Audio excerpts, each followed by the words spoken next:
ವಿಚಾರಿಸು. ನಾ ಯಾರು ಅಂತ ವಿಚಾರವನ್ನ ಮಾಡು. ಆರು ನಾನೆಂದು ವಿಚಾರಿಸು ಇಟ್ಟ ಅಂದು ಬಿಡಲಿಲ್ಲ. ವಿಷಮ ಸಂಸಾರವಿದನು ಕನಸೆಂದರಿ. ಈ ಸಂಸಾರ, ಈ ಪ್ರಪಂಚ, ಈ ಕುಟುಂಬದ ವ್ಯವಹಾರಗಳು ಇವೆಲ್ಲ ಏನು ಅಂದ್ರ ವಿಷಕ್ಕೆ ಸಮಾನ. ಯಾವುದು? ವಿಷಕ್ಕೆ ಸಮಾನ. ಇದು ವಿಷಕ್ಕೆ ಸಮಾನ ಅಂತ ತಿಳ್ಕೊ, ಅರಿತುಕೋ, ವಿಚಾರ ಮಾಡಿ ನೋಡು. ಹೇಗದ ಅದು ನೋಡು. ಕೆಲವೊಬ್ಬರಿಗೆ ಮಠಕ್ಕೆ ಯಾಕೆ ಬರೋಲ್ರು ಅಂತ ಕೇಳಬೇಕು. ಸಂಸಾರ ನಮ್ಮದು ಬಿಡೋಲ್ದ್ರಿ.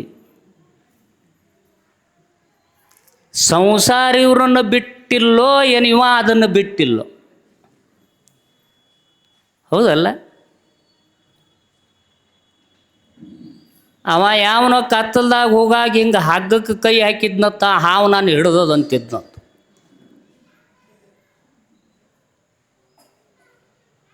ಪ್ರಸಂಗ ಹೇಗದ ಅಂತ ಕೇಳಿದ್ರೆ ವಿಚಾರ ಮಾಡಲಾರ್ದಕ್ಕೆ ಗುದುಮುರಿಗೆ ಬಿದ್ದದು. ವಿಚಾರ ಮಾಡಿದ್ರೆ ಸಸಾರ ಅದ, ಅದೇನು ವಜ್ಜಲ್ಲ. ನಮಗೇನರೆ ಕಷ್ಟ ಬಂದಾಗ ನಮಗಿನ ಭಾಳ ಕಷ್ಟಪಟ್ಟು ಏನು ಹೋಗ್ಯಾರಲ್ಲ ಅವ್ರನ್ನ ನೆನೆಸ್ಕೊಂಡ್ರೆ ಅವರಷ್ಟು ಕಷ್ಟ ಬಂದಿಲ್ಲಲ್ಲಪ್ಪ ನಮಗಂದ್ರೆ ಸಮಾಧಾನ ಅದ. ಅವರಷ್ಟು ಕಷ್ಟ ನಮಗೆ ಬಂದಿಲ್ಲ. ಈ ಒಂದು ತತ್ವವನ್ನು ನಾವು ತಿಳ್ಕೊಂಡೇವಿ ಅಂದ್ರೆ ನಮ್ಮ ಪ್ರಪಂಚ ಸಸಾರ ಅದ.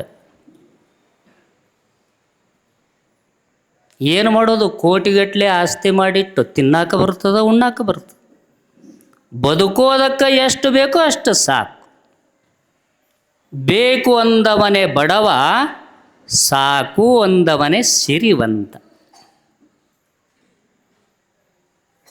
ಅವ ಬೇಕನ್ನವಾಗ ಸಾಕಾಗಿಲ್ಲ, ಇನ್ನ ಗಳಿಸ್ಬೇಕಂತಾರೆ. ಹೆಸರು ಹೇಳೋದಲ್ಲ, ಲೋಕದಲ್ಲಿ ಅಂಥ ಜನ ಒಟ್ಟೆದು. ಸಜ್ಜನರಾಗಿ ಕಾಣ್ತಾರೆ, ಶರಣರಾಗಿ ಕಾಣ್ತಾರೆ, ಲೋಕಪ್ರಿಯರಾಗಿ ಕಾಣ್ತಾರೆ. ಮೊದಲು ಇಷ್ಟೆಲ್ಲ ಲೋಕಪ್ರಿಯರಂತ ಅನಿಸ್ಕೊಂಡು ಸಜ್ಜನರಾಗಿ ಸಾರ್ವಜನಿಕರ ಸೇವಾ ಮಾಡ್ತೀನಿ ಅಂತ ಪೋಷಾಕ ಹಾಕ್ಕೊಂಡು ಊರೂರ ತಿರುಗಿ ಕೈ ಮುಗಿದು ಆರಿಸಿ ಬಂದು MLA ಆಗ್ತಾರೆ. MLA ಆಗುತ್ತಾನ ಅಷ್ಟು ಕಾಳಜಿ ವಹಿಸಿ ಕೈಲಿ ಖರ್ಚು ಮಾಡಿ ಎಲ್ಲರಿಗೂ ಉಪಕಾರ ಮಾಡ್ದಂಗೆ ಮಾಡೋದು. ಎಲ್ಲರೂ ಅಲ್ಲ ಅಂತ ನಾ ಹೇಳೋದು, ಎಲ್ಲರೂ ಮಾಡ್ತಾರಂತ ಹೇಳೋದಿಲ್ಲ, ಎಲ್ಲೋ ಒಬ್ಬೊಬ್ಬರು. ಅದು ಆದ ಮೇಲೆ ಮತ್ತೆ ಬಂತು ನೋಡು ಇನ್ನೂ ಆಸೆ. 5 ವರ್ಷದೊಳಗೆ ಎಷ್ಟು ಗಳಿಸ್ಬೇಕು, ಮುಂದಿನ ಎಲೆಕ್ಷನ್ಗೆ ಖರ್ಚಾಗಬೇಕಲ್ಲ. ಮನೇದು ಹೆಂಗೆ ಖರ್ಚು ಮಾಡಲಿಕ್ಕಾಗ್ತದೆ? ಅದಕ್ಕಾಗಿ ಬೇಕು ಗಳಿಸೋದು. ಅಷ್ಟಕ್ಕೆ ಸಾಲಿಲ್ಲ. ಪ್ರತಿಯೊಂದು ಜಿಲ್ಲೆಯೊಳಗೆ ಒಂದೊಂದು ಮನೆ ಇರಬೇಕು ನಂದು. ಬೆಂಗಳೂರಾಗಂತರೂ ಮೊದಲು ಬೇಕು. ಭಾವ ನೋಡಿ ಹೇಗೆ ಮಾಡ್ತದೆ. ಆಸೆಗೆ ಮಿತಿ ಇಲ್ಲ. ಇಷ್ಟೆಲ್ಲ ಮಾಡಿ ಗುರುತತ್ವದೊಳಗೆ ಇದ್ದುಕೊಂಡು, ಯಾವುದೇ ಸಂಪ್ರದಾಯ ಇರಲಿ, ಒಂದು ಸಂಪ್ರದಾಯದ ಶಿಷ್ಯ ಅಂತ ಅನಿಸ್ಕೊಂಡಿರ್ತಾನೆ. ಯಾವುದೇ ಗುರು ಪರಂಪರೆ ನೀನು ಕುಡಿಯಪ್ಪ, ನೀನು ಚಟ ಮಾಡುವಂಥ ಯಾವ ಪರಂಪರೆನೂ ಹೇಳಂಗಿಲ್ಲ. ಅಂಥ ಒಂದು ಸಂಪ್ರದಾಯದೊಳಗಿದ್ದುಕೊಂಡಂಥ ಮನುಷ್ಯ MLA ಆಗಿ ಆರಿಸಿ ಬಂದು ಗಳಿಕೆ ಮಾಡಿದ್ರು ಇನ್ನೂ ಸಾಕಾಗಿಲ್ಲ, ಬೇರೆ ಬೇರೆ ಕಡೆ ಆಸ್ತಿ ಇಡಿದ್ರು ಸಾಕಾಗಿಲ್ಲ. ಇಷ್ಟ ಅಲ್ಲ, ಸಮಾಜ ಸುಧಾರಣೆ ಮಾಡೋದಕ್ಕೆ, ನಿಮ್ಮೆಲ್ಲರ ಸೇವಾ ಮಾಡೋದಕ್ಕೆ ನಾನು ಇದ್ದೀನಿ ಅಂತ ಹೇಳವ ದಾರು ಹಾಗೂ ಫ್ಯಾಕ್ಟ್ರಿ ಇಡುತ್ತಾನಂದ್ರೆ ಅವಾಗ ಏನು ಅನ್ನಬೇಕು ಹೇಳಿ? ದಾರು ಮಾರುವಂಥ, ದಾರು ಆಗುವಂಥ ಫ್ಯಾಕ್ಟ್ರಿ ಇದು ಜನರ ಸೇವಾನ, ಜನರ ಮೇಲೆ ಪ್ರೀತಿನ? ಎಷ್ಟು ವಿಪರ್ಯಾಸ ಅಂದ್ರೆ ಜಗತ್ತು ಹಾಳಾಗತ್ತಿದ್ದೇ ತಿಳಿದವರಿಂದ, ತಿಳಿಲಾರ್ದವರಿಂದ ಅಲ್ಲ. ಯಾರು ತಿಳಿದಾರ ಅವರ ದಾರಿ ಬಿಡ್ಲಾಗತ್ತಾರೆ. ಅದರೊಳಗೆ ₹1,00,00,000 ಬಂದರೂ ನಾನು ಸಿದ್ಧಾರೂಢನ ಪರಮ ಭಕ್ತ, ನಾನು ಗುರುವಿನ ಭಕ್ತ, ನಾನು ಇಂತಹ ಸಂಪ್ರದಾಯದ ಭಕ್ತ, ಅದರಿಂದ ನನಗೆ ₹1,00,00,000 ಬರ್ತಿದ್ರು, ಅಂಥ ಫ್ಯಾಕ್ಟ್ರಿ ನನಗೆ ಬೇಡ ಅಂದ್ರೆ ಅವನೇ ದೇವರಾಗ್ತಿದ್ದ, ಅವನೇ ದೇವರಾಗ್ತಿದ್ದ. ಯಾತರ ಸಂಬಂಧ ಇದು? ಸಾಕಾಗಿಲ್ಲ, ಇನ್ನೂ ಬೇಕು, ಇನ್ನೂ ಬೇಕು. ಅದೇ ₹1,00,00,000 ಬ್ಯಾಂಕಿನೊಳಗದ. ಕಾರು ಗಾಡಿಯಲ್ಲಿ ಆ ಮನುಷ್ಯ ಹೊಂಟಾನ, ರಾತ್ರಿಯ ಸಮಯ, ಮಳೆ ಬರ್ಲಾಕತ್ತದ. ಆ ಸಂದರ್ಭದಲ್ಲಿ ಗಾಡಿ ಕೆಟ್ಟ ನಿಂತದ. ಎಲ್ಲ ವ್ಯವಹಾರಗಳು ಮೊಬೈಲ್ದೊಳಗೆ, ದುಡ್ಡಿನ ವ್ಯವಹಾರ, ಕಿಶೆದೊಳಗೆ ₹1 ಇಲ್ಲ. ಯಾಕೋ ಅದ ಫೋನ್ಪೇ. ಅಂಥ ಸಮಯದಲ್ಲಿ ಯಾರಿಗಾರೆ ಫೋನ್ ಹಚ್ಚಬೇಕು ಅಂತಾನ, ಗಾಡಿ ಕೆಟ್ಟಾಗ ಏನಾಗ್ಯದ ಅಂತ ಮಳೆಯಾಗಿ ಹಿಂಗೆ ಹೊರಗೆ ಬಂದಾನ, ಮರೆತು ಮೊಬೈಲ್ ತೊಯ್ದು ಕೆಟ್ಟದ. ₹1,00,00,000 ಬರ್ತದನು ಓಡಿ? ₹1,00,00,000 ಬರ್ತದ್ರಮ್ಮ? ಆವಾಗ ಅವ ಭಿಕ್ಷುಕ, ಕೇವಲ 0. ಅವನ ಹೆಸರಲ್ಲೇ ಬ್ಯಾಂಕ್ನ್ಯಾಗ ₹1,00,00,000 ಇರಬಹುದು, ಆ ಸ್ಥಳದಲ್ಲಿ 0. ಇದನ್ನು ಮರ್ತು ವ್ಯವಹಾರ ಮಾಡ್ಲಾಕತ್ತದ. ಇದನ್ನು ಮರ್ತು. ಆಸೆ ಇರಬಾರ್ದಂತಲ್ಲ, ದುರಾಶೆ ಇರಬಾರ್ದು. ಆಸೆ ಇರಬೇಕು. ಎಷ್ಟಿರಬೇಕು? ಒಮ್ಮೆ ಅಕ್ಬರ ಬೀರಬಲ್ಲಗಿನನಿಗೆ ಒಂದು ಪ್ರಶ್ನೆ ಮಾಡಿದ. ಅಕ್ಬರ ಮಹಾರಾಜ ತನ್ನ ರಾಜ್ಯದೊಳಗೆ, ರಾಜ ದರ್ಬಾರದಲ್ಲಿ ಎಲ್ಲ ಪಂಡಿತರನ್ನು ಕೂಡಿಸಿದ. ಎಲ್ಲ ಪಂಡಿತರು ಬಂದರು. ಮಹಾರಾಜ ಪ್ರಶ್ನೆ ಮಾಡದ, ಆಸೆ ಎಷ್ಟಿರಬೇಕು? ಏನು ಪ್ರಶ್ನೆ ಇದು? ಆಸೆ ಎಷ್ಟಿರಬೇಕು? ಎಷ್ಟಿರ್ಬೇಕ್ರಮ್ಮ? ಆಸೆ ಎಷ್ಟಿರ್ಬೇಕು ಹೇಳ್ರಿ?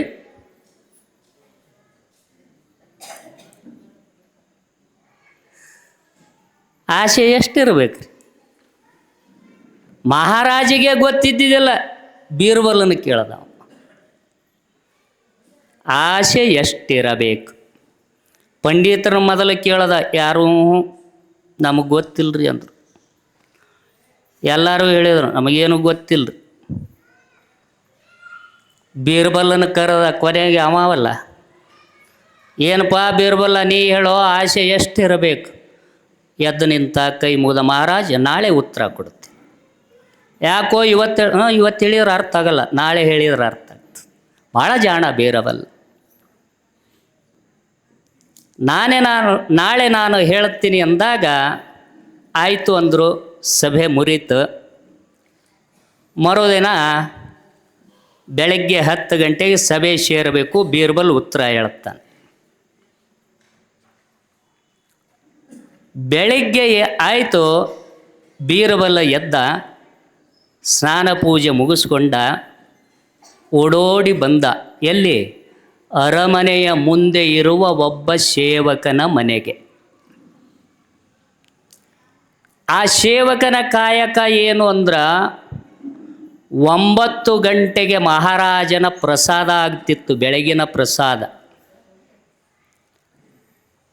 ಅವನ ಪ್ರಸಾದ ಆಗುವುದರೊಳಗೆ ಈ ಸೇವಕ ತನ್ನ ಮನೆಯೊಳಗೆ ಎಲೆಗಾರಾಮ ಎಲೆ ತಗೊಂಡು ಎಲೆಗೆ ಸುಣ್ಣ ಹಚ್ಚಿ ಅಡಿಕೆ ಇಟ್ಟು ತಂದು ಮಹಾರಾಜನಿಗೆ ಕೊಡ್ತಿದ್ದ, ಚೀಟ್ ಕಟ್ಟಿ, ಒಂದು ಹಾಳಿಯೊಳಗೆ ಚೀಟ್ ಕಟ್ಟಿ.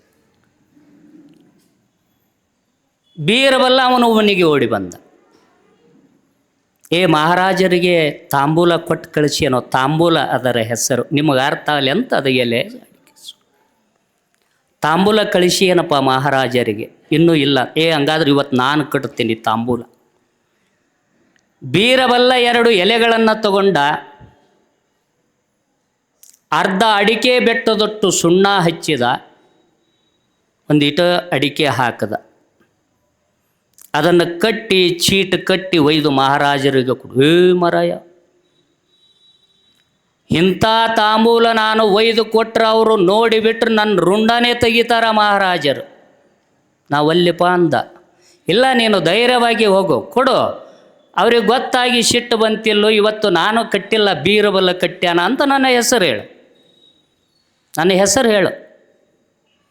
ಸರಿ ಅಂದ. ಆ ಸೇವಕ ಬಂದು ಮಹಾರಾಜನಿಗೆ ಕೊಟ್ಟ. 9 ಗಂಟೆಯ ಸಮಯ. ಮಹಾರಾಜನ ಮುಂದೆ ಹಿಂಗೆ ಹೊಂಟಿದ್ದ, ಅಂಜಂಜೆ ಇಟ್ಟು ಹೊಂಟಿದ್ದ ಅವ. ಇವ ತಲಬಾಗಿಲ ದಾಟಿದ್ದಿಲ್ಲ, ಇವ ತಿಂದಿದ್ದ, ಒಳಗೆಲ್ಲ ಉರುಪಿಟ್ಟಿತ್ತು ಸುಣ್ಣ. ಅವ ಹೋದ್ನೋ, ಇಲ್ಲೇ ಅದನ್ರಿ, ಕರಿ ಹಿಡಿ ಅವನ್ನ ಅಂದ. ಮಂತ್ರಿಗಳು ಅವನ್ನ ಹಿಡಿದ್ರು, ಇವನು ಮುಂದೆ ತಂದ್ರು ಮಹಾರಾಜನ ಮುಂದೆ. ಮಹಾರಾಜ ಕೇಳ್ದ, ಯಾಕೋ ಇವತ್ತ್ಯಾಕೆ ಸುಣ್ಣ ಹೆಚ್ಚಿಟ್ಟಿದೆ? ನಿನ್ನ ಮೇಲೆ ವಿಶ್ವಾಸ ಇಟ್ಟು ಎಷ್ಟು ದಿನದಿಂದ ನಿನ್ನ ತಾಂಬೂಲ ಸೇವನೆ ಮಾಡುತ್ತೇನೆ, ಯಾವಾಗಿಟ್ಟು ಸುಣ್ಣ ನಿನ್ನ ಇಟ್ಟು ಕಳಿಸಿದಿ ಅಂದರೆ ಇವತ್ತು ನಿನ್ನ ಶಿರಚ್ಛೇದನ ಅಂದ. ಮಹಾಪ್ರಭು, ನನ್ನ ತಪ್ಪಲ್ಲ ಇದು. ಮತ್ಯಾರದು? ಬೀರಬಲ್ಲ. ಅವ ಕಟ್ಟಿ ಕಳಿಸ್ಯಾನ. ಹೋರಿ, ಆ ಬೀರಬಲ್ಲನ ಹಿಡ್ಕೊಂಡು ಬರ್ರಿ ಅಂದ. ಅವನು ಹಿಡ್ಕೊಂಡು ಬರ್ಲಾಕ ಹೋಗೋದಕ್ಕೆ ಅವನ ಬಾಗಲ್ದಾಗ ಬಂದ. ಅಷ್ಟೊತ್ತಿಗೆ 9:15. ಬೀರಬಲ್ಲ ನನ್ನ ಗದರಿಸಿ ಕೇಳುವುದರೊಳಗೆ ಮಹಾರಾಜ ಸ್ವಲ್ಪ ಶಾಂತಿ ಅಂದ. ಸಭೆ ಕೂಡ್ಲಿ ಹೇಳುತ್ತೇನೆ. ಅವರಿಬ್ಬರ ಮಾತನಾಡುವ ಸಮಯದೊಳಗೆ 10 ಗಂಟೆ ಆಗಿಬಿಟ್ಟಿತ್ತು. ಎಲ್ಲ ಪಂಡಿತರು ಕೂಡಿದ್ರು. ಮಹಾರಾಜ ಮೇಲೆ ಕೂತ. ಇವನು ನೀ ಮುಂದೆ ಕೂಡಬೇಕು ಇವತ್ತಂದ. ಬೀರಬಲ್ಲನಿಗೆ ಮುಂದೆ ಕುಂತ. ಆಮೇಲೆ ಮಹಾರಾಜ, ಏನು ಉತ್ತರ ಕೊಡ್ತೀನಿದ್ದೆ ಹೇಳು ಈಗ. ಬೀರಬಲ್ಲ ಎದ್ದ, ಕೈ ಮುಗದ, ಹೇಳಿದ, ಮಹಾರಾಜರೇ, ಸುಣ್ಣ ಭಾಳ ಉರುಪಿತ್ತೇನು? ನೋಡು, ಮತ್ತಿಟ್ಟು ಸಿಟ್ಟು ಬರು. ಏನೋ ಸುಣ್ಣ ಅದು ಉರಿಲಾರದೆ ಅದು ಶಾಂತಿ ಇರ್ತದೇನೋ. ಮೊದಲೇನು ಉತ್ತರ ಕೊಡ್ತಿದ್ದು ಕೊಡು, ಆಮೇಲೆ ನೋಡ್ತೀನಿ ನಿನ್ನ ಅಂದ ಮಹಾರಾಜ. ಆವಾಗ ಬೀರಬಲ್ಲ ಹೇಳಿದ, ಮಹಾರಾಜರೇ, ನೀವೊಂದು ಪ್ರಶ್ನೆ ಮಾಡಿದ್ದೀರಿ ನಿನ್ನೆ. ಆಸೆ ಎಷ್ಟಿರಬೇಕು? ಅದಕ್ಕಾಗಿ ಈ ಉತ್ತರ ನಿಮಗೆ. ಪ್ರತಿದಿನ ನೀವು ಎಲೆಗೆ ಎಷ್ಟು ಸುಣ್ಣ ಹಚ್ಚಬೇಕೋ ಅಷ್ಟು ಸುಣ್ಣವನ್ನು ಹಚ್ಚಿ ತಿಂದರೆ ನಿಮ್ಮ ಬಾಯಿಗೆ ಯಾವ ತೊಂದರೆಯೂ ಆಗಿಲ್ಲ. ಆಗಿದೇನೋ ಎಂದರೆ ಎಲೆಗೆ ಎಷ್ಟು ಸುಣ್ಣ ಹಚ್ಚಬೇಕು ಮಿತಿಯದ. ಆ ಮಿತಿಯ ರೀತಿಯೊಳಗೆ ಸುಣ್ಣ ಹಚ್ಚಿ ತಿಂದ್ರೆ ಬಾಯಿಗೆ ದೋಖ ಇಲ್ಲ. ಅದೇ ದಿನ ಅದಕ್ಕೆ ಹಚ್ಚುವ ಮಿತಿ ಮೀರಿ ಅತಿಯಾಗಿ ಸುಣ್ಣವನ್ನು ತಿಂದರೆ ನೀವೇ ಸಾಕ್ಷಿ ಅಂದ. ನೀವೇ ಸಾಕ್ಷಿ. ದಿನದ ಬದಲಾಗಿ ಸುಣ್ಣ ಹೆಚ್ಚಾಗಿ ಅದನ್ನು ತಿಂದರೆ ನಿಮ್ಮ ಬಾಯಿಗೆ ನೋವಾಯಿತಲ್ಲವೇ? ನಿಮ್ಮ ಬಾಯಿಗೆ ನೋವಾಯ್ತಲ್ಲ, ಅದರಂತೆ ಆಸೆ ಎಷ್ಟಿರಬೇಕು ಎಂದರೆ ಎಲಿಗೆ ಸುಣ್ಣ ಹಚ್ಚಿದಷ್ಟೇ ಇರಬೇಕು.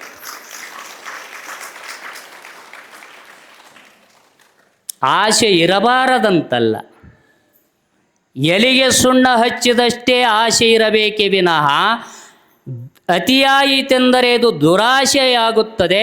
ಸುಣ್ಣೆ ಹೆಚ್ಚಾದಾಗ ಬಾಯಿಗೆ ನೋವಾದಂತೆ ಅವರ ಜೀವನಕ್ಕೇ ತೊಂದರೆಯಾಗುತ್ತದೆ. ಮಹಾರಾಜ, ಎಂಥ ಉತ್ತರ, ಬೀರಬಲ್ಲನ ಉತ್ತರ. ಅದು ನಾವು ಮೈಗೂಡಿಸ್ಕೋಬೇಕು, ಅದು ಮೈಗೂಡಿಸ್ಕೋಬೇಕು. ಅದು ಇಲ್ಲಾರದಕ್ಕೆ ಆಸೆ ಆಸೆ, ಗಳಿಸು ಗಳಿಸು ಗಳಿಸು. ಎಷ್ಟು ಗಳಿಸೋದು, ಎಷ್ಟು ಗಳಿಸೋದು. ಮಕ್ಕಳು, ಮೊಮ್ಮಕ್ಕಳು, ಗಿರಿಮೊಮ್ಮಕ್ಕಳು ಎಷ್ಟು ಜನ ಕುಂತು ತಿಂದ್ರೂ ಕೂಡ ಸವಿಬಾರದಂತ. ಅದಕ್ಕೆ ನಿಜಗುಂಡ್ರು ಹೇಳಿದರು, ವಿಷಮ ಸಂಸಾರವಿದನು ಕನಸೆಂದರಿಯಪ್ಪ. ಇದು ವಿಷ, ಅದು ನಿನಗೆ ರುಚಿ ಹತ್ತಿದ. ದಾರು ನೋಡ್ರಿ, ಮೊದಲು ಒಲ್ಲೆ ಅಂದಾವು ಜೋರು ಮಾಡಿ 4 ದಿನ ಕುಡಿಸ್ರಿ.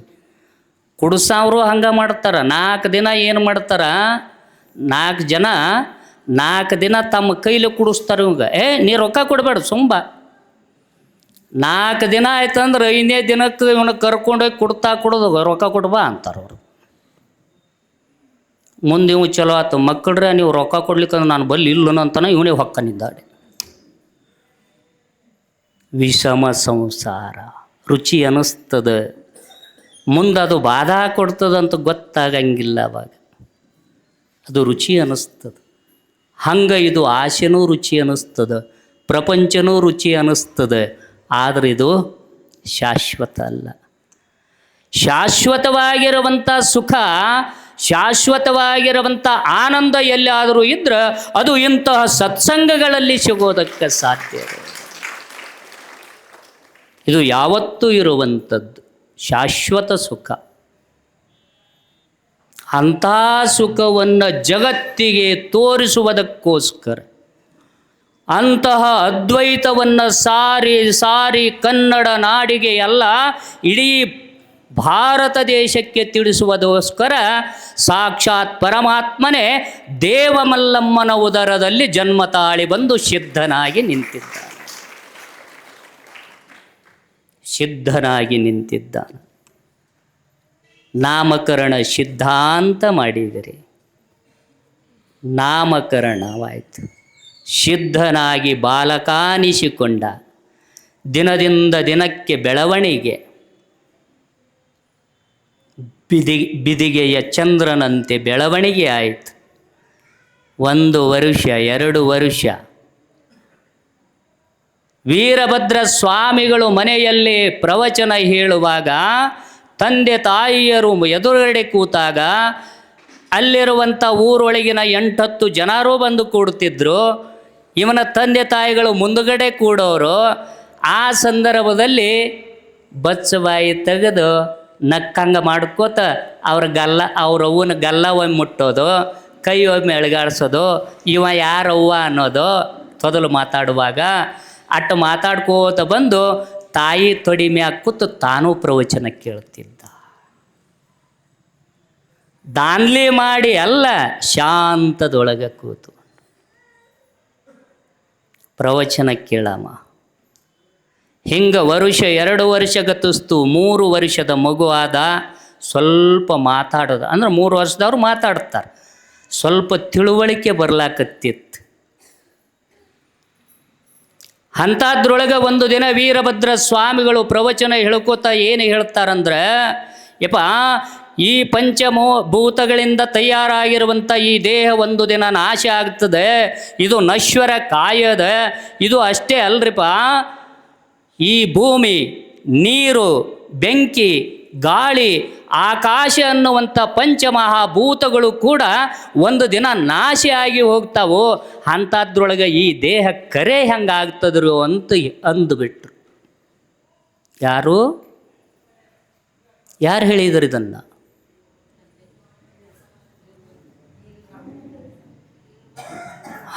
ಜೋರಾದ ಚಪ್ಪಾಳೆ ನೀವು ನೆನಪಿನಾಗ ಇಟ್ಕೋಬೇಕು. ವೀರಭದ್ರ ಸ್ವಾಮಿಗಳು ಅಂದ್ರೆ ಇದನ್ನು ಅದಕ್ಕೆ ಹೇಳಿನಿ, ದೇಹ ಇಲ್ಲೇ ಕೂತಿರ್ತಾವು, ಮನಸ್ಸು ಬೇರೆ ಕಡೆ ಹೋಗ್ತದ. ಅದು ಚಿತ್ತ, ಮನಸ್ಸು ಯಾವ ಕಡೆ ಓಡಾಡ್ತಿತ್ತಂದ್ರೆ ಚಿತ್ತ ನೆನಪಿನಾಗ ಇಟ್ಕೊಳ್ಳಂಗಿಲ್ಲ. ಅದು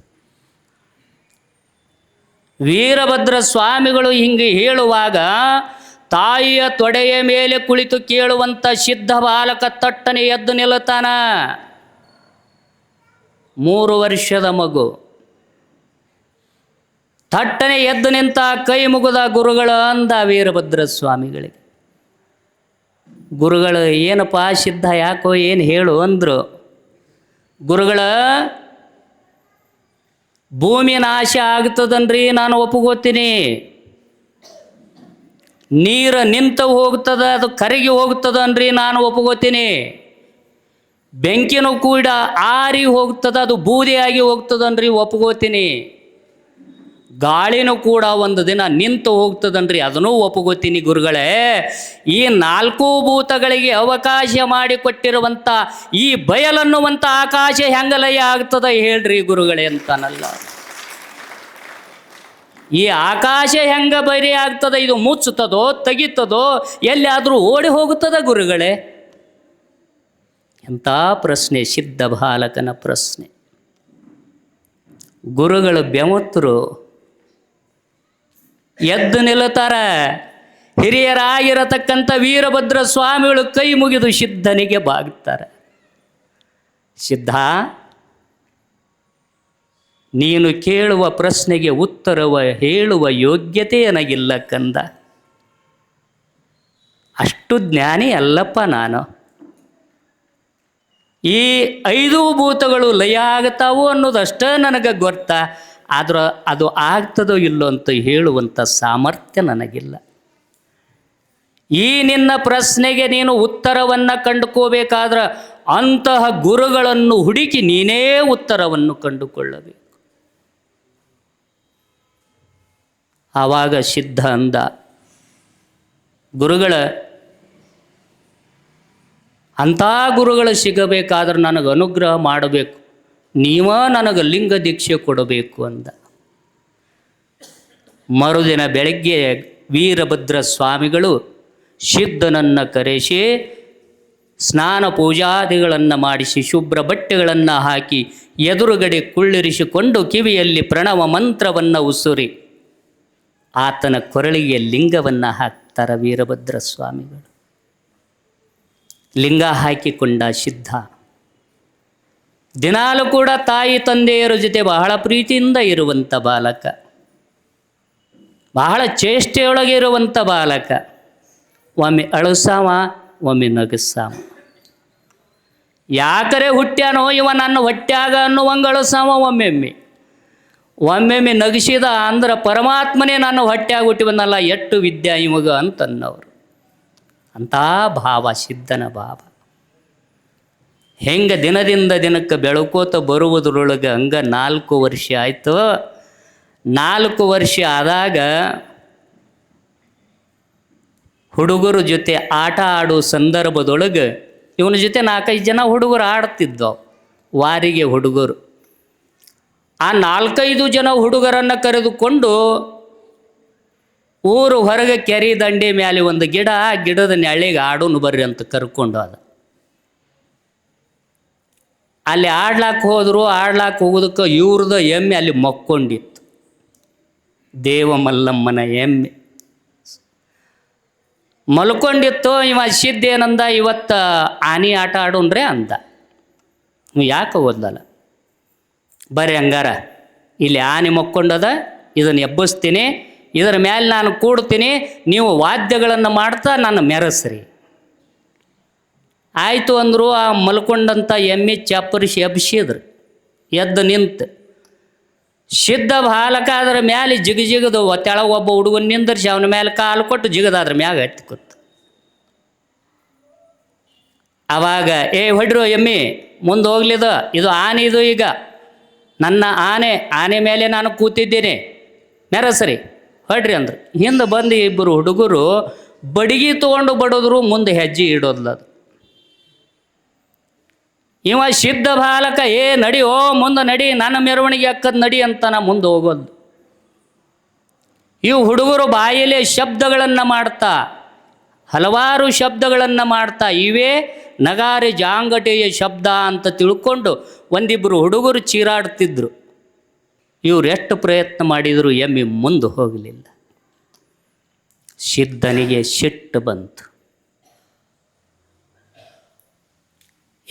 ಸೊಕ್ಕಿನ ಎಮ್ಮೆಯೇ, ನಿನ್ನ ಮೇಲೆ ನಾ ಕೂತುಕೊಂಡು ಆನಿ ಅಂತ ನಿನಗೆ ಶಬ್ದ ಕೊಟ್ಟು ನನ್ನ ಮೆರವಣಿಗೆ ಆಗಲಿ ಮುಂದೆ ನಡಿ ಅಂದರೂ ಕೂಡ ಯಾವಾಗ ನಡೆಯಲಿ ಅಂದ್ರೆ ನೀನು ಸತ್ತು ಭೂಮಿಗೆ ಬೀಳು ಅಂದುಬಿಟ್ಟ. ಎಮ್ಮೆ ಸತ್ತು ಭೂಮಿಗೆ ಬಿದ್ದು ಬಿಡುತ್ತೆ.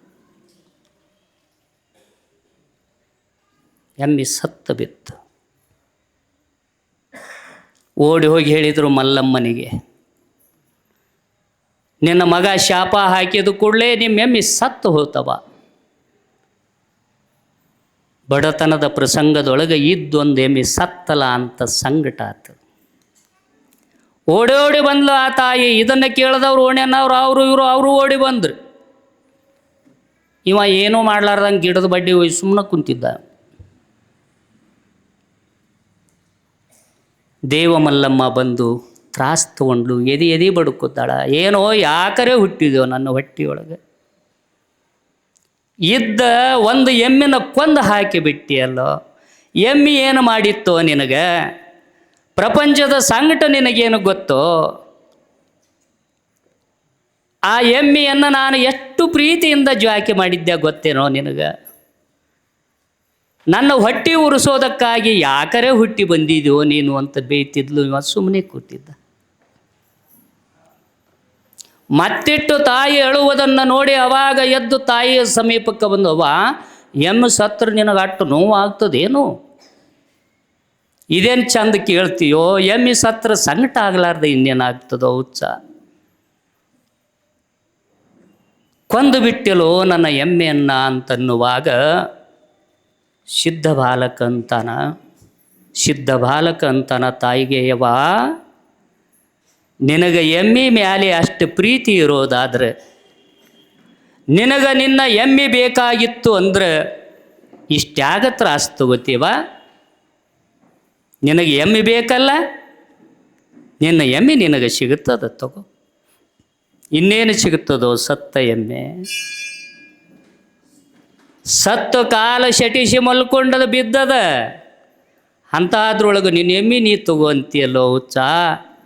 ನೀ ಎಂಥ ಹುಡುಗನೋ, ಎಂಥ ದಡ್ಡ ಮಗನೋ ಅಂತಂತಿದ್ಲು. ತಡಿ ತಾಯಿ ಅಂದ. ಎಮ್ಮೆ ಹತ್ರಕ್ಕೆ ಹೋದ. ಅಲ್ಲೇ ತೆಳಗಿರುವಂಥ ಮಣ್ಣನ್ನು ತಗೋತಾನ, ಶಿವನನ್ನು ಸ್ತುತಿ ಮಾಡ್ತಾನೆ. ಅದೇ ಮಣ್ಣನ್ನು ಪ್ರಸಾದ ವಿಭೂತಿ ಅಂತ ತಿಳ್ಕೊಂಡು ಎಮ್ಮೆಯ ಮೇಲೆ 2 ಸಲ ಸವರಿ ಓಂ ನಮಃ ಶಿವಾಯ, ಓಂ ನಮಃ ಶಿವಾಯ ಅಂತ ಮಂತ್ರಸ್ತಾನ. ಸತ್ತಿರುವಂಥ ಎಮ್ಮೆ ಬದುಕಿ ಎದ್ದು ನಿಲ್ಲುತ್ತದೆ. ಪುಣ್ಯಾತ್ಮರೇ, ಸತ್ತಿರುವಂಥ ಎಮ್ಮೆ ಎದ್ದು ನಿಲ್ಲುತ್ತದೆ. ಅದಕ್ಕೆ ಹೇಳೋದು, ಪರಮಾತ್ಮನೇ ಜನಿಸಿ ಬಂದ ಭೂಮಿಗೆ. ಸುಮ್ಮನೆ ಆಗ್ತದೇನು? ಸುಮ್ಮನೆ ಆಗೋದಿಲ್ಲ. ಹೀಗೆ ಸಿದ್ಧನ ಲೀಲೆಗಳು. ಒಮ್ಮೆ ಅಳಿಸಿದ್ರೆ ಮತ್ತೊಮ್ಮೆ ನಗಿಸ್ತಿರ್ತಾನೆ. ಯಾವಾಗ ಎಮ್ಮೆ ಎದ್ದು ನಿಂತೋ ಆವಾಗ ಅಲ್ಲಿ ಬಂದಿರುವಂಥ ಜನ ಕೊಂಡಾಡ್ತಾರ, ಸತ್ತಂತ ಎಮ್ಮೆ ಬದುಕಿಸ್ಯಾನ ಅಂದ್ರೆ ಇವ ಸಾಕ್ಷಾತ್ ಪರಮಾತ್ಮನೇ ಹೌದು ಅಂತಾರೆ. ಸಾಕ್ಷಾತ್ ಪರಮಾತ್ಮನೇ ಹೌದು. ಹಂಗ ದಿನ ಒಂದೊಂದು ಲೀಲೆ ಮಾಡ್ಕೋತ ಹೋಗ ಅವನು. ಒಂದು ದಿನ ಮತ್ತೆ ಹುಡುಗರನ್ನ ಕರ್ಕೊಂಡು ಹೋದ. ನಡ್ರು ಇವತ್ತ ಕೆರೆಯೊಳಗೆ ಆಡ್ಲಾಕ್ಕೆ ಹೋಗೋಣ, ಜಳಕ ಮಾಡಿ ಬರೋಣ. ಕರ್ಕೊಂಡು ಹೋಗಿ ಕೆರೆ ದಂಡಿಗೆ ಬಟ್ಟೆ ಕಳೆದಿಟ್ಟು ಕೆರೆಯೊಳಗೆ ಸ್ನಾನಕ್ಕೆ ಇಳಿದ್ರು. ಇವರು ಸಿದ್ಧನ ಹಿಡಿದ 5 ಮಂದಿ ಅಲ್ಲ, 4 ಮಂದಿ ಕೆರೆಯಾಗಿ ಇಳಿದ್ರು. ಒಬ್ಬ ದಂಡಿಗೆ ನಿಂತ ಅಲ್ಲೇ. ಇವರು 4 ಜನ ನೀರಾಗಿ ಇಳಿದು ಅಟೊತ್ತಿಗೆ ಈಸಾಡ್ತಿದ್ರು. ಇವರು 5 ವರ್ಷದವ್ರಿದ್ದಾಗ ಈಸಾಡೋದು. ಈಸಾಡ್ಕೋತ ಮುಂದೆ ಹೋದ. ನಾವು 4 ಮಂದಿ ಇದ್ದೇವಲ್ಲ ಅಂತ ಹೊಳ್ಳಿ ನೋಡ್ದ, ಇವ ದಂಡಿ ನಿಂತಿದ್ದ. ಅವನ ಹೆಸರು ದೇವದತ್ತ. ದಂಡಿ ನಿಂತಾವ. ಸಿದ್ಧ ಹೊರಳಿ ಬಂದು ದೇವದತ್ತ, ಬಾರೋ ಒಳಗೆ ಹೋಗುನ ಬಾ. ಏ ಒಲಿಪ, ನನಗೆ ಈಸು ಬರಂಗಿಲ್ಲ, ನಾವಲ್ಲೇ, ನೀವು ಇಶಾಡ್ರಿ, ನಾನು ನೋಡುತ್ತೀನಿ. ಏನು ಅನ್ಸುತ್ತಿದ್ದೋ, ನಾ ಇರ್ಲಾಕಾಗಿ ಅನ್ಸೋದನೋ, ಬಾ ನೀರಾಗ. ಬರುವುದಿಲ್ಲ ಅಂದರೂ ಬಿಡಲಿಲ್ಲ ಸಿದ್ಧ. ಮ್ಯಾಲೆ ಹತ್ತದ, ಅವನ ರಟ್ಟಿ ಹಿಡ್ದ, ಎಳ್ಕೊಂಡು ನೀರಾಗ ಒಯ್ದುಬಿಟ್ಟ. ಇವ್ರು 4 ಜನ ಅಂತಿದ್ರು, ಅಲ್ಲಿ ಕೆರೆ ಇದ್ದವ್ರು 3 ಜನ ಇದ್ರಲ್ಲ, ಅವ್ರು ಅಂತಿದ್ರು, ಬ್ಯಾಡ, ಅವಾಗ ಈಸು ಬರುವುದಿಲ್ಲ, ಸುಮ್ಮನೆ ಯಾಕೆ ತರ್ತಿದ್ದೆ, ಅವನು ಅಲ್ಲೇ ಬಿಟ್ಟು ಬಿಡು. ನಿಮ್ಗೆ ತಿಳಿ ಮಾತಲ್ಲ, ಸುಮ್ಮನೆ ಇರ್ರಿ ನೀವಂದ. ಅವನ ರಟ್ಟಿ ಹಿಡ್ದ ದರ ಎಳ್ಕೊಂಡು ಗುಮ್ಮು ನೀರು ನಟ್ಟು ಗುಮ್ಮು ನೀರೊಳಗೆ ಹೋಗಿ ಅವನ ಕೈ ಬಿಟ್ಟುಬಿಟ್ಟ. ಅವ ಮುಳುಗದ, ಇವ ಬದ್ದುಬಿಟ್ಟ. ಈಶಾಡ್ಲಾರ್ದ ಅವನ ಪರಿಸ್ಥಿತಿ ಏನಾಗ್ತದೆ?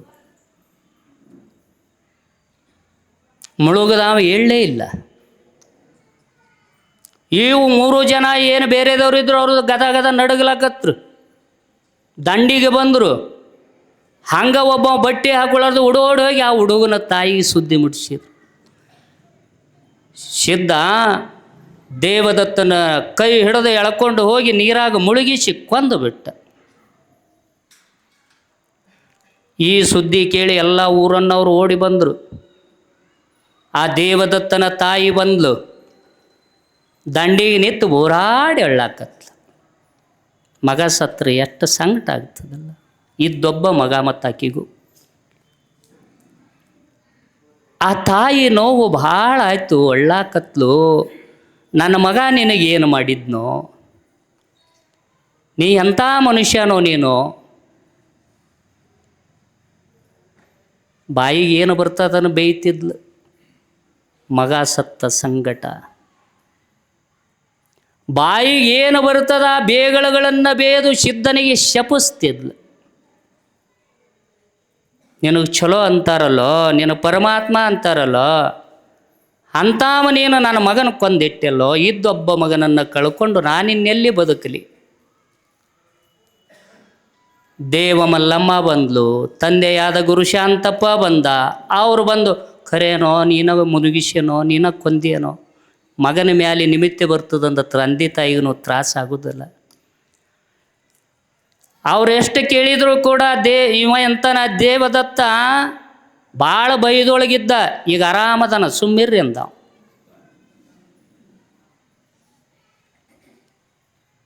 ಇಷ್ಟೊತ್ತನ ಭಾಳ ಭಯದೊಳಗಿದ್ದ ಅವ, ಈಗ ಆರಾಮದಾಗದಾನ. ಆಮೇಲೆ ಆ ತಾಯಿ ಬೋರಾಡಿ ಎಳ್ಕೊಳ್ತ, ಕೊನೆಗೆ ಏನು ಮಾಡ್ತಾರೆ, ಮಣ್ಣ ತೂರ್ತಿರಿಲ್ಲ ನೀವು. ಏನ್ರಿ ತೊಂದರೆ ಆಯ್ತಂದ್ರೆ ಯಾರಿಂದಾರೆ? ಆ ದೇವದತ್ತನ ತಾಯಿ ಮಣ್ಣು ತಗೊಂಡಿನ ತೂರ್ಬೇಕಂತಿದ್ಲು. ಸಿದ್ಧ ಪಟ್ಟನೆ ಎದ್ದ, ಯವ ನೀನು ಭಾಳ ತ್ರಾಸ ಆಗ್ಲತ್ತದಲ್ಲ, ಭಾಳ ಅಳ್ಳಾಕತ್ತಿದೆ. ಮಗ ಸತ್ರ ಅಳ್ಳಾರ್ದೆ ಇನ್ನೇನು ಮಾಡ್ತಾರೋ ಅಂದ್ಲು.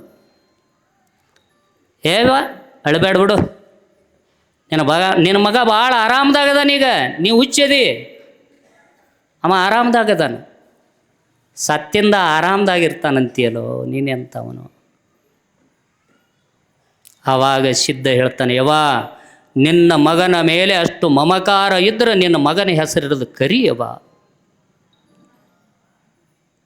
ಇದು ಚಲೋ ಹೇಳ್ತೀಯಪ್ಪ, ಸತ್ತವ್ರು ಎಂದರೆ ಕರಿಯಾನ ಎದ್ದು ಬರ್ತಾರನೋ ಇಲ್ಲವಾ? ಒಮ್ಮೆ ಕರೆದರೆ ನೋಡು, ನಿನಗೆ ನಿನ್ನ ಮಗ ಬೇಕಾಗಿತ್ತು ಅಂದ್ರೆ ಕರಿ, ಇಲ್ಲ ಅಂದ್ರೆ ಬಿಡು ಅಂದ.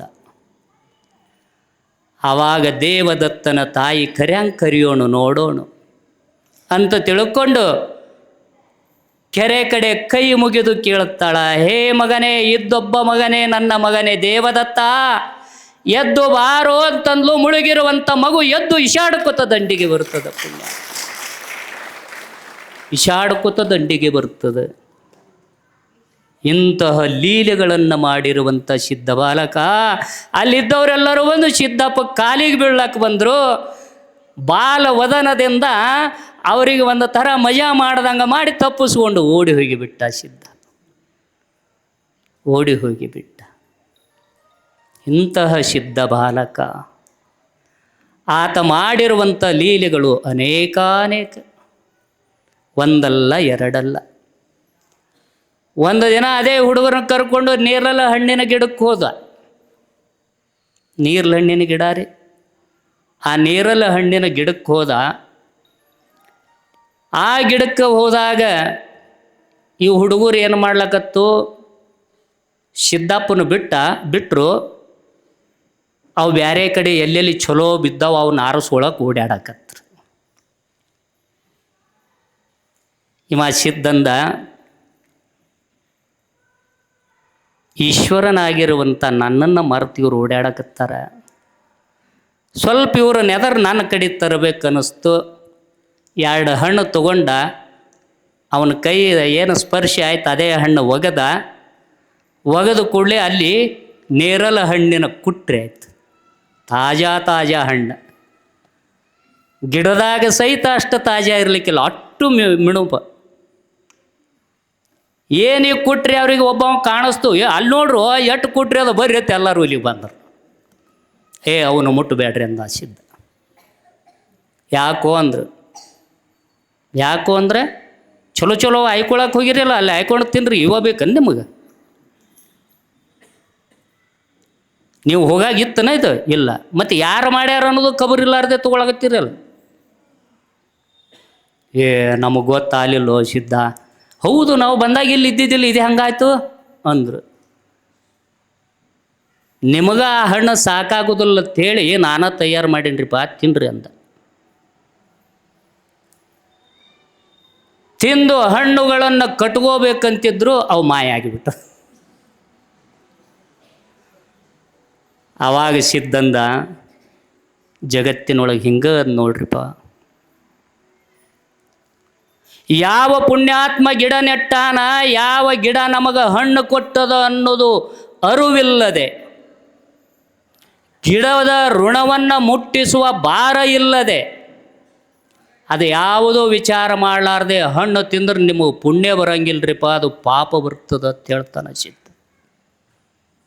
ಯಾವುದೇ ಹಣ್ಣವನ್ನು ತಿನ್ನಬೇಕಾದ್ರೆ ಪುಣ್ಯಾತ್ಮ ಯಾರು ಹಚ್ಚಿರಬೇಕು ಈ ಗಿಡ, ಈ ಹಣ್ಣು ನಮಗೆ ಸಿಕ್ಕಾವಲ್ಲ, ಆತನಿಗೆ ಒಳ್ಳೆಯದಾಗಲಿ ಅಂತ ತಿಳ್ಕೊಂಡು ನೀವು 4 ಹಣ್ಣು ತಿಂದ್ರೆ ನಿಮಗೆ ಪುಣ್ಯ ಬರ್ತದ ಅಂತ ಸಿದ್ಧ ಬಾಲಕ ಹೇಳಿದ. ಆವಾಗ ನಿಮಗೆ ಪುಣ್ಯ ಬರ್ತದ, ಇಲ್ಲಾಂದ್ರೆ ಪುಣ್ಯ ಬರಂಗಿಲ್ಲ. ಹಿಂಗೆ ದಿನದಿಂದ ದಿನಕ್ಕೆ ಅವ 4 ಒಳ್ಳೆಯ ಮಾತುಗಳನ್ನು ಹೇಳೋದು, ಒಳ್ಳೆಯ ಲೀಲೆಗಳನ್ನು ಮಾಡೋದು, ಜನರಿಗೆ ಜಾಗೃತಿ ಮೂಡಿಸೋದು, ಇಷ್ಟೆಲ್ಲ ಮಾಡ್ಕೊತ ಹೋಗವ. ಅದಕ್ಕೆ ಆ ಮಹಾತ್ಮರ ಕೈಯೊಳಗಿಂದ ಬರೋದು ಪ್ರಸಾದ ಆಗಿ ಬರ್ತದೆ. ಗುಡಿಗೆ ಬಾಳೆಹಣ್ಣು ಅದು ತರ್ತಿದ್ರಿ ಅಂದ್ರೆ ದಾರ್ಯಾಗ ಯಾರು ಬೇಕಾದವ್ರು ಭೇಟಿ ಆಗಲಿ, ಎಲ್ಲರಿಗೂ ಏನು ಹೇಳ್ತೀರಿ, ಬಾಳೆಹಣ್ಣು ತೊಗೊಂಡು ಹೊಂಟೀನಿ ಅಂತ ಹೇಳ್ತೀರಿ. ಅವರು ಬಾಳೆಹಣ್ಣು ಎಷ್ಟು ಚಲೋ ಅದಾವೆ, ಎಲ್ಲಿ ತಂದಿದೆ ಅಂತ ಕೇಳ್ತಾರೆ. ಅವ್ರು ಗುಡಿಗೆ ಆಗಲಿ, ಮಠಕ್ಕಾಗಲಿ, ದೇವಸ್ಥಾನಕ್ಕೆ, ಯಾವುದೇ ದೇವಸ್ಥಾನಕ್ಕಾಗಲಿ ಹಣ್ಣು ಹಂಪಲುಗಳನ್ನು ತರುವಾಗ ನೀವು ಅವನ್ನ ಹೇಳ್ತಿರ್ತೀರಿ, ಯಾವ ಹಣ್ಣು ತರ್ತೀರಿ ಅದನ್ನು ಹೇಳ್ತೀರಿ. ಬಾಳೆಹಣ್ಣು ತರುವಾಗ ಬಾಳೆಹಣ್ಣು ತಂದ್ಯ ಅಂತ ಹೇಳ್ತೀರಿ. ಗುಡಿಗೆ ಬಂದು ಅಪ್ಪಯ್ಯ ಸ್ವಾಮಿಯ ಕರ್ತು ಗದ್ದುಗೆಯ ಒಳಗ ಆ ಹಣ್ಣು ಪ್ರವೇಶ ಆಗಿ ಆತನಿಗೆ ಅರ್ಪಣೆ ಆಗಿ ಮರಳಿ ನಿಮಗೆ ಕೊಡುವಾಗಲೇ ಗರ್ಭಗುಡಿ ಹೊಸ್ತಲ ದಾಟುವುದರೊಳಗೆ ಹಿಡಿಯವ ಪ್ರಸಾದ ಅಂತ ಕೊಡ್ತಾರೆ. ಅದು ಪ್ರಸಾದ ಆಗಿ ಪರಿವರ್ತನೆ. ಯಾಕೆ ಹಂಗಾಯಿತು ಅಂದ್ರೆ ಮಹಾತ್ಮರ ಸನ್ನಿಧಿ. ಆ ಮಹಾತ್ಮರ ಸನ್ನಿಧಿಯೊಳಗೆ ಅಂಥ ಪಾವಿತ್ರ್ಯ ಅದು. ಅದಕ್ಕೆ ಅದು ನೀನೊಲಿದು ಪಾದವನ್ನಿಟ್ಟ ನೆಲವೇ ಸುಕ್ಷೇತ್ರ, ಜಲವೇ ಪಾವನ ತೀರ್ಥ, ಸುಲಭ ಶ್ರೀ ಗುರುವೇ ಕೃಪೆಯಾಗು. ಸುಲಭ ಶ್ರೀ ಗುರುವೇ ಕೃಪೆಯಾಗು ಅಂತ ಯಾಕಂದ್ರು, ನಾ ಭಕ್ತಿಯಿಂದ ಕರೆದ್ರೆ, ನಂಬಿಕೆಯಿಂದ ಕರೆದ್ರೆ ಸುಲಭವಾಗಿ ನೀ ಬರ್ತಿ ಅಂತದ. ಸುಲಭ ಶ್ರೀ ಗುರುವೇ, ಕಠಿಣ ಅಲ್ಲ, ನೀನು ಭಾಳ ಸುಲಭ ಅದಿದಿ. ಆದರೆ ನನ್ನಲ್ಲಿ ಅದು ಬೇಕಲ್ಲ, ಕರೆಯುವಂಥದ್ದು ನನ್ನಲ್ಲಿ ಬೇಕಲ್ಲ. ಅದಕ್ಕೆ ಸುಲಭ ಶ್ರೀ ಗುರುವೇ ಕೃಪೆಯಾಗು. ಅವ ಎಲ್ಲಿ ಪಾದ ಇಡ್ತಾನ ಅದು ಸುಕ್ಷೇತ್ರ ಆಗಿ ಪರಿವರ್ತನೆ ಆಗ್ತದೆ. ಯಾವ ಹಳ್ಳ ಕೊಳ್ಳ ಬಾವಿ ಏನೇನು ನೀರಿನ ಮಡುವುಗಳೇನಿರ್ತಾವೋ ಅಲ್ಲಿ ಆ ಪುಣ್ಯಾತ್ಮ ಬಂದು ಹಸ್ತ ಮುಟ್ಟುದ ಅಂದ್ರೆ ಜಲವೇ ಪಾವನ ತೀರ್ಥ. ಅದಕ್ಕೆ ಮಹಾತ್ಮರು ಅನಿಸ್ಕೋತಾರ್ರಿ ಬಾ, ಸುಮ್ಮನೆ ಅನಿಸ್ಕೋತಾರ. ವೇಷಾಭೂಷಣದ ಡಂಬಾಚಾರ ಮಾಡುವಂಥ ಸ್ವಾಮಿಗಳು ಒಟ್ಟ್ಯಾರ, ಏನೂ ಇರಲ್ಲ ಒಬ್ಬೊಬ್ಬರ ಹತ್ರ. ಸುಮ್ಮನೆ ಯಾರಿಗೆ ಸದ್ಗುರು ಅನ್ನಬೇಕಂದ್ರೆ ನನಗೆ ಆರಾಮ ತಪ್ಪದಾಗ ಅಪ್ಪಿ ತಪ್ಪಿ ಅವ ಹಸ್ತ ತಲೆ ಮ್ಯಾಗಿಟ್ರು ಅವಾಗಲೇ ಆರಾಮ ಆಗಬೇಕು. ಅವ ಸದ್ಗುರು, ಸುಲಭ ಶ್ರೀ ಗುರು. ಅದಕ್ಕೆ ಅಂಥ ಒಂದು ವೈಶಿಷ್ಟ್ಯತೆ ನಮಗಿರ್ತದೆ. ಅದನ್ನು ಸದುಪಯೋಗ ತಗೋಬೇಕು ನಾವು. ಸದುಪಯೋಗ ತಗೊಳ್ಳಿಲ್ಲ ಅಂದ್ರೆ ಏನೂ ಆಗೋದಿಲ್ಲ. ಸದುಪಯೋಗ ಬೇಕಾಗ್ತದೆ. ಒಂದು ಊರಿಗೆ ಪ್ರವಚನಕಾರ ಬಂದಿದ್ನಂತ್ರ. ಪ್ರವಚನಕಾರ ಬಂದಿದ್ದ, ಪ್ರವಚನ ಹೇಳ್ತಿದ್ರು. ಆ ಊರೊಳಗೆ ಒಬ್ಬ ಭಾಳ ಎಟ್ಟಿದ್ದ, ಒಟ್ಟು ಪ್ರವಚನಕ್ಕೆ ಬರಂಗಿಲ್ಲ. ಅವನಿಗೆ ಹೇಳ್ತಿ ಹೇಳಿದ್ಲು, ಹೋಗ್ರಿ ಪ್ರವಚನಕ್ಕೆ ಹೋಗ್ರಿ, ಒಂದಿಟ್ಟು ಪ್ರವಚನ ಮಾಡಿ ಬರ್ರಿ, ಕೇಳಿ ಬರ್ರಿ. ಪ್ರವಚನ ಕೇಳಿ ಬರ್ರಿ ಅಂದರು ಅಲ್ಲಿ ಅಂತಿದ್ದ. ಆ ಹೆಣ್ಮಗಳಂದ್ಲು, ಒಟ್ಟ ಪ್ರವಚನಕ್ಕೆ ಹೋಗಂಗಿಲ್ಲಲ್ಲ ನೀನು? ಇಲ್ಲ ಹೋಗಂಗಿಲ್ಲ. ಯಾರು ಹೇಳಿದ್ರು ಕೇಳಂಗಿಲ್ಲಲ್ಲ? ಕೇಳಂಗಿಲ್ಲ. ಆಯ್ತು ತಡಿ ಅಂದ್ಲು. ಮರುದಿನ ಪ್ರವಚನಕಾರರಿಗೆ ಭೇಟಿ ಆದ್ಲಕ್ಕಿ. ಭೇಟಿ ಆಗೋಣ ಮುಂದೆ ಏನಾಯಿತು, ಅಪ್ಪಗಳಿಗೆ ಹೇಳಿದ್ಲು, ನಮ್ಮ ಯಜಮಾನ ಯಾಕೋ ಭಾಳ ಎಟ್ಟಿ ಮಾಡ್ತಾನೆ ರೀ, ಪ್ರವಚನಕ್ಕೆ ಒಲ್ಲೆ ಅಂತಾನ, ಹೆಂಗರೆ ಮಾಡಿ ಅವ ಪ್ರವಚನಕ್ಕೆ ಬರಂಗೆ ಮಾಡಿರಿ. ಯವ್ವ ನೀವು ಒಂದು ದಿನ ಕಳ್ಸಂಗೆ ಮಾಡು, ಅವ ದಿನಾಂಕ ಬರಂಗೆ ನಾ ಮಾಡ್ತೀನಿ. ಒಂದಿನ ಕಳಿಸೋ ಜವಾಬ್ದಾರಿ ನಿಂದು, ದಿನ ಬರಂಗೆ ಮಾಡೋದು ನಂದು. ಆಯ್ತಂದ್ಲು. ಮರುದಿನ ಹಠ ಹಿಡಿದ್ಲು, ಇವತ್ತು ನೀ ಪ್ರವಚನಕ್ಕೆ ಹೋಗ್ಲಿಕ್ಕಂದ್ರೆ ಬಾಗಿಲು ಬಂದು ಅಂದ್ಲಕ್ಕಿ. ಯಾವಾಗ ಮನ್ಯಾಗ ಕರ್ಕೊಳ್ಳೋದಲ್ಲ ಅಂದ್ಲು, ಹೊಕ್ಕಿನ ಮರ ಐತಿ ಅಂದ. ಇವಾಗೆಲ್ಲ ಅವನು ಚೀರಾಪಟ್ಟಿ ಹೇಳಿದ್ದ ಪ್ರವಚನಕಾರ, ಹೇಳಿದ್ಲಾಕಿ ಹೆಣ್ಮಗಳು. ಅವ ಅಲ್ಲಿ ಬರ್ತಿದ್ದ, ಪ್ರವಚನ ನಡೆದಿತ್ತು. ಅವ ಬರೋಕಿನ ಮೊದಲು ಕೇಳೋರಿಗೆ ಹೇಳಿದ್ದ ಅವ ಪ್ರವಚನಕಾರ, ಇಂಥ ಒಬ್ಬ ಬರ್ತಾನ, ಅವ ಬರಾಣ ನಾ ಪ್ರವಚನ ಒಟ್ಟ ಹೇಳಂಗಿಲ್ಲ, ಇವತ್ತೊಂದು ದಿನ ನೀವು ಗಪ್ಪಿರಿ ಅಂತಿದ್ದ. ಅವ ಬರಾಣ ನಾ ಪ್ರವಚನ ಬಂದ್ ಮಾಡ್ತೀನಿ, ನೋಡು ಮಜಾ ಅಂತ. ಆಯ್ತು ಟನುಕಾಮ ಅಲ್ಲಿ ಬಂದಲ್ಲ, ಅವನು ನೋಡೋಣ ಪ್ರವಚನಕಾರ. ಬಂದ್ರಿಪ್ಪ ಬರ್ರಿ ಅಂದರು. ಹ್ಞೂ ರೀ ಅಂಥೇಳಿ ಅವನು ನಮಸ್ಕಾರ ಮಾಡ್ದ. ಬಂದು ಹಿಂಗೆ ಕೂತ.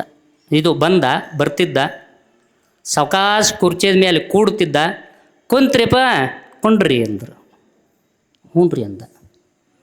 ಪ್ರವಚನ ಹೇಳೋದು ಸುಮ್ಮನೆ ಕೂತಿದ್ದ. ಇವ ಮೊದಲೇ ಹೇಳಿದ್ನಲ್ಲ, ಗಪ್ ಚುಪ್ ಪ್ರವಚನೇ ಹೇಳಿಲ್ಲ. ಏನೋ ಅಮರ ಇವ ಏನೋ ಹೇಳವಲ್ನಲ್ಲ, ಇಲ್ಲಿ ಯಾಕೆ ಕುಂಡ್ರದೇನು ಹೇಳ್ಬೇಕಂದ. ಸಾವಕಾಶ ಹೇಳ್ತಿದ್ದ.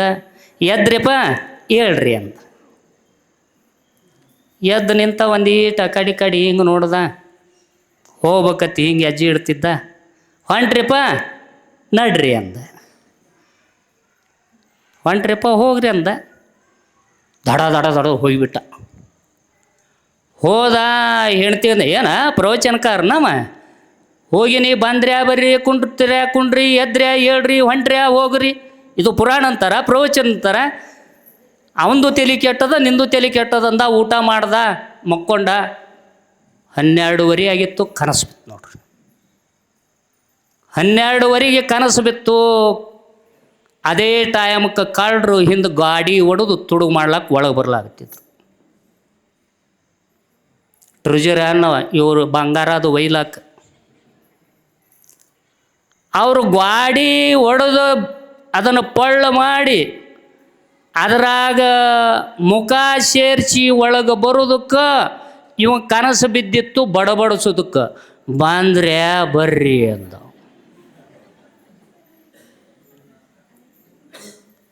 ಅಲ್ಲ ಇವನು ನೋಡಿದ್ನೇನಿವ ಅಂದರು. ಸಾವಕಾಶ ಬಂದರು, ಒಳಗೆ ಡೊಕ್ಕೊಂಡ್ರು.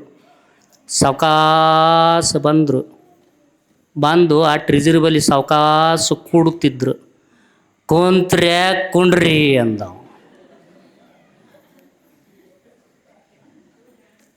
ಕುಂತ್ರು ಮತ್ತೆ ಇವಾಗ ಗಪ್ಪ ಅದ. ಅಲ್ಲಿ ಪುರಾಣಿಕ ಎಷ್ಟೋತನ ಗಪ್ಪ ಹಾಕಿದ್ದ, ಹಂಗೆ ಇಲ್ಲಿನೂ ಗಪ್ಪ ಗಪ್ಪ ಆದ್ರೆ ಎಲ್ಲರೂ ಮುಕ್ಕೊಂಡನತ್ತ ಟ್ರಿಜರಿ ತೆಗೆದ್ರು. ಅದ್ರ ಒಳಗಿನೂ ತೊಗೊಂಡ್ರು, ಮಂದಿ ಮನೆಯಾಗೂ ತೊಗೊಂಡು ಬಂದಿದ್ರು. ಅವು ಜೋಳಿಗೆ ಗತ್ತಲಿ ಗಂಟು ಕಟ್ಕೊಂಡು ಬಂದಿದ್ರು ಅವ್ರು. ಮಂದಿ ಮನೆಗೆ ಎಷ್ಟು ಮನೆ ಮಾಡಿದ್ರನ ಅದರಾಗ ಇವ್ರ ಮನೆಯನ್ನು ತುಡುಗು ಮಾಡಿದ್ದು ಅದರಾಗ ಹಾಕಿದ್ರು. ಸಾವಕಾಶ ಹೇಳ್ಬೇಕಂದ್ರು. ಎದ್ರ್ಯಾ ಹೇಳ್ರಿ ಅಂದ್ಬಿಟ್ಟ ಜೋರು. ಇಟ್ಟರುಕ ಹಿಂಗೆ ಹೋಗ್ಬೇಕಂತಿದ್ರು. ಹೊಂಟ್ರ್ಯಾ ಹೋಗ್ರಿ ಅಂದ್ಬಿಟ್ಟ. ಏನು ತಂದಿದ್ರು ಅವೆಲ್ಲ ಗಂಟು ಹೋಗೋದು ಪರಾರಿಯಾಗಿ ಹೊಡಿದ್ದು. ಮುಂಜಾನೆ ಎದ್ದು ನೋಡ್ತಾರ, ಏನು ಇದು ಗಂಟಂತ ಹೆಂಡ್ತಿಗೆ. ನನಗೇನು ಗೊತ್ತ್ರಿ, ನೀವ ನೋಡ್ರಿ ಅಂದು. ತೆಗೆದು ನೋಡ್ತಾರ ಬಂಗಾರ. ಯಾವಾಗ ಬಂಗಾರದ ಗಂಟು ನೋಡಿದ್ರು ಅವಾಗ ಹೆಂಡ್ತಿ ಅಂದ್ರು, ನೋಡ್ರಿ ಒಂದೋ ದಿನ ಪ್ರವಚನಕ್ಕೆ ಹೋದ್ರೆ ಇಂಥ ಗಂಟು ಸಿಕ್ಕದ, ಇನ್ನು ತಿಂಗಳ ತನಕ ಹೋದ್ರೆ ಅಂಥ ಗಂಟು ಸಿಗ್ತದೆ ಹೇಳ್ರಿ.